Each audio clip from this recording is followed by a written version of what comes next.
RFI Convida. O programa RFI de hoje tem o prazer de entrevistar e conversar com o professor de Direito do Centro Universitário de Brasília, mas também escritor, Nitish Monneburrum. Muito prazer, é um grande prazer revê-lo e convidá-lo mais uma vez aqui à Rádio França Internacional. Nitish. Bom dia, o prazer é meu de revê-lo também.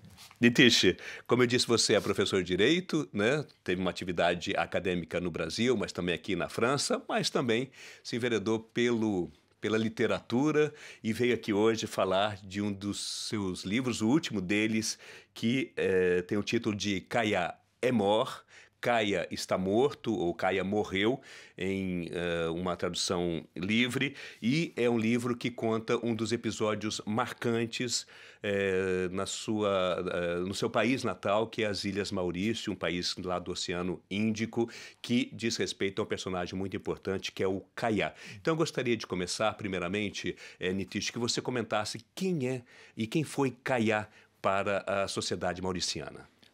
Kaya era um músico, um cantor conhecido na Ilha Maurício, conhecido sobretudo porque ele inventou um gênero musical original que se chama o Segé. A música tradicional da Ilha Maurício se chama o Sega. É uma música inspirada principalmente de tradições africanas. E o que o Kaya fez, o Kaya era da cultura do Rastafari, e ele misturou o Sega com o reggae. Ele era um discípulo também do Bob Marley. Aliás, o nome Kaya vem do álbum do Bob Marley, Kaya. Então, a mistura entre reggae e Sega deu o Segé, que é esta música que ele inventou, criou, e que faz dele a personagem que ele foi, né, na Ilha Maurício. Vamos ouvir então um trechinho do Segé, então, do Kaya.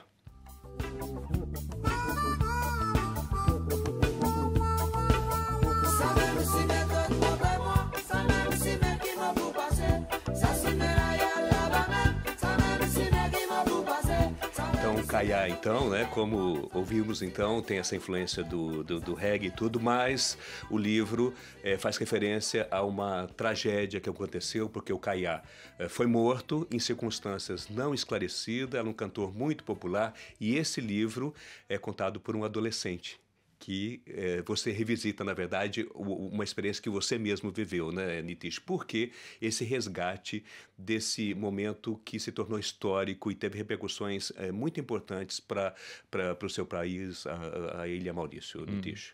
Sim. Talvez a tradução livre em português seja Kaya foi morto em vez de Kaya morreu, porque no caso aconteceu que o Kaya, como ele era desse movimento do Rastafari, etc., ele era a favor da legalização da maconha para o uso cultural e não para outros usos. E num show dele, ele ostentou um dia um cigarro de maconha, de cannabis. E no dia seguinte, ele fez isso na ideia de mostrar, né, o posicionamento dele referente ao cannabis, lembrando que na Ilha Maurício, em algumas festividades hindu, o cannabis é utilizado para questões religiosas. Então, não tinha razões reais, concretas, para não liberar para, digamos, outras culturas, outras tradições, né? Então, no dia seguinte que ele fez isso, ele foi preso pela polícia de madrugada e ele foi encontrado um dia depois morto na prisão. E o discurso oficial do Estado foi que ele se suicidou. É óbvio que ele não se suicidou, mas que ele foi justamente morto. Ele não morreu, ele foi morto. Uma parte do discurso até informa que ele se suicidou porque ele estava precisando de maconha que não tinha, e que ele bateu a cabeça dele contra a parede, assim foi morto. Mas sabemos que a maconha, ao contrário de outras drogas, não tem esse efeito, né, de deixar a pessoa totalmente enlouquecida pela necessidade. Eu não estou fazendo uma apologia de maconha, estou somente explicando o que ocorreu. E então ele foi morto. E isso gerou uma revolta relativamente importante na Ilha Maurício, porque beirou um tipo de guerra civil. A Ilha Maurício é, sobretudo, conhecida por ser um país tropical que atrai turistas, que está no meio do Oceano Índico, com o mar que é quase uma piscina, e onde há o reino da paz. As comunidades, então, as diversas comunidades, então, do país, em princípio, tem uma convivência, digamos assim, mais harmônica, mas o que você no livro descreve a partir, então, desse episódio de 1999, então, é que era, digamos assim, uma aparente harmonia, né? Porque desencadeia tensões intercomunitárias também. Sim, exatamente. A Ilha Maurício é dividida em comunidades. Isso é um legado dos britânicos, que tem como lema, que tinham como lema no momento da colonização e da descolonização, a questão da unidade na diversidade. Certo? Então, tem um povo, mas respeitamos a diversidade cultural de cada um. E na Ilha Maurício tem várias comunidades, sendo as principais a comunidade indo-mauriciana, dentro da qual encontramos os mauricianos e os muçulmanos mauricianos, os tamil, os telugus e tem vários outros, os marathi. Temos a comunidade sino-mauriciana, afro-mauriciana, franco-mauriciana, que são os brancos mauricianos, entre outros, são os principais. Ou seja, um mosaico cultural. É um mosaico cultural, é um mosaico populacional. Contudo, ao contrário com o Brasil, por exemplo, se fizermos uma comparação, não houve um processo de miscigenação de pessoas. Houve um processo de miscigenação cultural, de tradição, de música, como mostra a própria música do Kayá, da gastronomia, etc., mas não de pessoas. Então, as pessoas convivem muito bem, sempre conviveram muito bem, ainda convivem muito bem. Mas ocorreu esse episódio de Kayá que mostrou quão tenue era essa paz social. Porque a comunidade afro-mauriciana, que são os afrodescendentes, que na Ilha Maurício chamamos dos crioulos, mesmo que não seja o termo correto, é o termo utilizado, porque basicamente todos os mauricianos são crioulos, mas na Ilha Maurício considerasse os crioulos os afrodescendentes. Então, frente à morte do Kayá, eles desceram na rua e começaram a manifestar. E a manifestação para alguns dos grupos começaram a se tornar mais violentas e a violência chegou à morte de pessoas, à destruição de comércio, de casas, de ocupação de rua, de utilização de armas, coquetel molotov, etc. Com a não intervenção da polícia, que ficou com medo, ou com uma intervenção tímida, se podemos falar assim, com uma certa inércia da classe política que ficou observando. E daí esse episódio mostrou que essa paz social ela existe, mas que talvez seja somente superficial, porque basta que aconteça algo como ocorreu no episódio do Kayá para que haja essa explosão, né?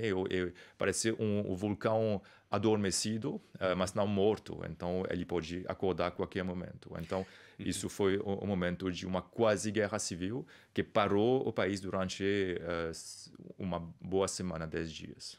Agora, Nitisha, por que você volta a esse episódio? Claro, né? Digamos assim, é um pouco autobiográfico, porque você parte né, do livro e da narração a partir das suas memórias, da sua vivência desse episódio, 1999. Por que trazer esse episódio né, para a literatura nesse momento? Isso também é uma forma de você resgatar a importância de tocar nesses assuntos, nesse momento, por exemplo? Dá para se transportar para esse momento atual também? O que você pretende revelar também com esse episódio? Tem várias razões. Uma razão mais pessoal é um tipo de meia-culpa, porque que eu até conto no epílogo do livro. Quando o Kayá morreu, eu não sabia quem era. Eu já tinha escutado músicas dele, etc., mas eu não sabia quem era a pessoa. Então, quando todo mundo falou que Kayá morreu, isso não me tocou tanto. e começou a me suscitar curiosidade quando eu vi o que estava acontecendo na sociedade da Ilha Mauriciana frente à morte de uma pessoa que, para mim, era desconhecida. Mas eu percebi depois que ele não era tão desconhecida. Então, é um tipo de meia-culpa nesse sentido. E a outra razão é porque é um patrimônio musical. O Segé é um patrimônio musical. E ele, o inventor do Segé, é um patrimônio musical. A música dele ainda continua existindo e as pessoas escutam, mas as mais novas gerações talvez não tenham conhecimento cabal de quem era a pessoa e do que ocorreu naquele período. Então, a ideia é de resgatar tanto o cantor e o que ele trouxe para a música da Ilha Maurício, e mundial também, por um lado, e por outro lado, para mostrar que talvez poucas coisas mudaram desde 99, quando aconteceu esse caso, então, e hoje. E a morte dele nunca foi totalmente esclarecida? Não. Houve autópsia, etc., mas nunca tivemos um posicionamento oficial convincente. E daí, é por isso, depois as pessoas voltaram para o seu cotidiano, esqueceram, continuaram lembrando da música, mas esqueceram pouco a pouco, paulatinamente, do episódio, da morte da pessoa. E no final, um receio era que todo mundo esqueça, né, de quem ele é. Eu, particularmente, considero que devemos proteger o patrimônio cultural, como se faz em geral, né? Nitish Moniburun, no seu livro anterior, que foi publicado em 2022, também pela editora Vis-a-Vis, que chama Face au Tableau Noir, podemos traduzir aí como Diante do Quadro Negro, mais ou menos, né? Você faz uma crítica ao sistema educacional, né, do seu país, a Ilha Maurício. Que paralelo você traça aí entre essas duas obras, né, que tratam diferentes aí, aspectos da sociedade mauriciana? Em termos de estilo, as duas obras, os dois livros, são escritos por um narrador que é um adolescente, criança-adolescente. No primeiro livro, entre a criança e a adolescência, e o segundo livro, a infância e a adolescência, e o segundo livro, um adolescente que conta. Então, isso no aspecto do estilo. Então, a ideia é de tentar ter uma distância com os eventos, no caso do Kaya, e com uma realidade da educação e do sistema educacional, no caso do Face au Tableau Noir, que é outro livro. Então, ter uma distância para buscar uma certa inocência. E essa busca em termos de preparação do livro e de estilo.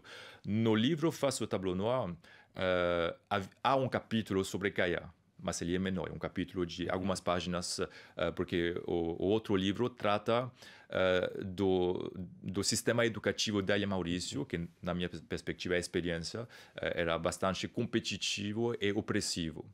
E quando Kaya faleceu, tivemos quase 10 dias de férias, sem aulas, porque o país parou completamente. E as escolas fecharam, e todas as manhãs ligávamos a rádio para escutar as notícias do Ministério de Educação, para saber se teríamos escola ou não.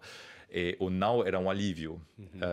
Então, isso é um paralelo que tem entre um momento trágico de alguém morreu e uma criança que está na expectativa de não ir para a escola e sem compreender muito bem o que está acontecendo ao redor. Nitish, você como escritor também já publicou aí um livro né, no Brasil, que é O Assassinato do Presidente do Brasil, que é uma obra de ficção, mas que falava um pouco da emergência da extrema-direita no Brasil, né, um pouco antes das eleições de 2018. Então, gostaria de que você comentasse como que essas experiências aí multiculturais suas, né, você é da Ilha do Maurício, já veio aqui para a França, teve uma carreira acadêmica aqui, mora no Brasil há muitos anos, onde ensina, trabalha com o direito, né, que é a sua atividade principal. Como é que isso influencia aí a sua escrita e o seu trabalho literário, essa confluência aí, de culturas que você está submerso? Eu acho que é um dos ingredientes principais, tanto na formulação da escrita, ou seja, o fato de estar na confluência de várias línguas permite uma certa licença poética, literária, para escrever tanto em francês quanto em português. Então, as línguas do cotidiano vão se casando de alguma maneira para que a escrita literária tenha um estilo talvez diferente. E depois, saindo do aspecto puramente estilístico, o fato de conviver em sociedades diferentes e ter panos de fundos sociais, culturais diferentes, creio que isso novamente contribua para ter uma certa distância enquanto observador.